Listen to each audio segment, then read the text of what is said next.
Jadi untuk topik kali ni kita akan sembang sikit tentang satu benda yang dekat dengan kita, iaitu macam mana serangga ni makan. Okey, jadi ada beberapa jenis serangga yang akan dijadikan contoh untuk tajuk kali ni. Okey, pertama sekali sebelum kita teruskan kepada contoh, serangga ni berada commonly pada 3 peringkat untuk tumbuh saran. Okey, jadi bermula dengan telur, ada yang terus kepada larva, ada yang menjadi nimfa dan kemudian pupa dan akhirnya menjadi seekor dewasa. Okey, dalam serangga, larva ni kebanyakan yang mempunyai jenis mulut yang jenis nak kunyah. Contoh beluncas. Okey, walaupun dia makan daun, sebenarnya gigi dia tu lebih kepada bentuk macam gergaji. So dia perlukan satu mulut yang jenis macam jaw. Okey, kemudian kita pergi kepada adult. Okey, pada peringkat dewasa ni lah, kebanyakan mulut serangga ni dia akan modified sikit ikut kepada keperluan jenis serangga tu. Nombor satu yang kita nak pergi adalah serangga semut. Semut ni commonly dalam keluarga Formicidae. Kenapa nama dia Formicidae? Sebab dia diambil daripada perkataan sains chemical, iaitu formicide, acid.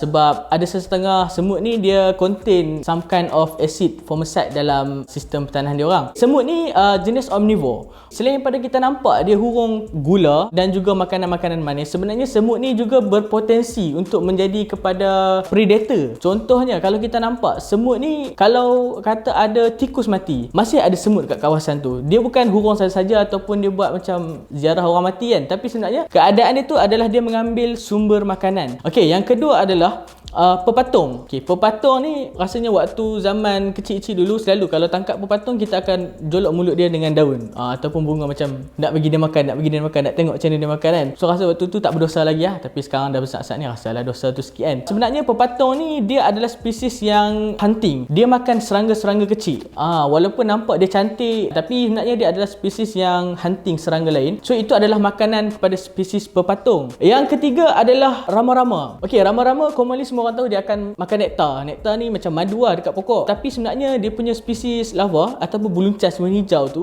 dia mempunyai jenis mulut yang berlainan. Dia makan daun tapi mulut dia seperti gergaji. Tapi once rama-rama dah jadi dewasa, dia ada type mulut jenis sifon. Sifon ni macam straw. So dia bergulung. Bila dia nak gunakan, dia akan membuka gulungan tu. Itu adalah contoh mulut pada rama-rama. Dan kemudian yang terakhir sekali lah rasanya adalah cikada. Cikada ni rayang-rayang lah. Orang negeri lain tak tahu lah sebut apa, tapi orang Kedah panggil rayang-rayang lah.